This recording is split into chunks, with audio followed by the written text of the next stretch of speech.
పంచమాధవ దివ్యక్షేత్రాల్లో ఒకటిగా విరాజిల్లుతున్న పిఠాపురలో శ్రీ కుంతిమాధవ స్వామివారి ఆలయంలో ఈ నెల 18 నుండి స్వామివారి వార్షిక కళ్యాణ మహోత్సవాలు ఘనంగా ప్రారంభం కానున్నాయి. వైకానస ఆగమ శాస్త్ర ప్రకారం సప్తాహ్నిక దీక్షతో జరిగే ఈ ఉత్సవాలలో భాగంగా 20న రాత్రి రాజ్యలక్ష్మి అమ్మవారితో కుంతిమాధవ స్వామివారి కళ్యాణం, 23న రథోత్సవం, 24న మాఘ పౌర్ణమి నాడు ఉప్పాడ సముద్రంలో స్వామివారికి చక్రస్నానం, రాత్రి శ్రీపుష్పయాగం వైభవంగా నిర్వహించబడతాయని భక్తులు స్వామివారి కళ్యాణ మహోత్సవాల్లో పాల్గొని తరించాలని ఆలయ ప్రధాన అర్చకులు చక్రవర్తులు నరసింహాచార్యులు కోరారు. ఆలయంలో ఆయన ఈ సందర్భంగా మీడియాతో మాట్లాడారు.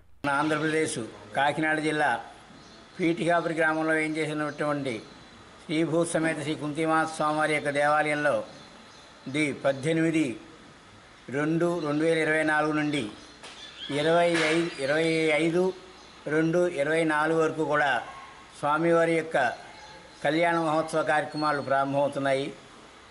18వ తారీఖున శ్రీ స్వామివారికి అంకురార్పణ, ధ్వజారోహణ కార్యక్రమంతో ఈ కార్యక్రమాలన్నీ ప్రారంభమవుతాయి. 20వ తారీఖుని శ్రీ స్వామివారికి దేవాలయంలో ఉదయం పంచామృతాభిషేకము, సాయంకాలం 4 గంటలకు గజవాహనంపై శ్రీ స్వామివారి ఊరేగింపు, రాత్రి 9 గంటలకు శ్రీ స్వామివారికి కళ్యాణ మహోత్సవం జరుగును.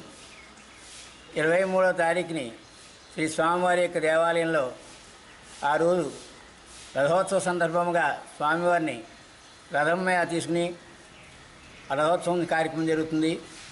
24వ తారీఖున ఉప్పాడ యొక్క సముద్ర స్నానం వద్ద చక్ర స్నానం జరుగుతుంది. 25ని శ్రీ పుష్ప కార్యక్రమం జరుగుతాయి. కావున 50 మంది భక్తులు కూడా శ్రీ స్వామివారిని దర్శించి తరించవలసిందిగా కోరుతున్నారు.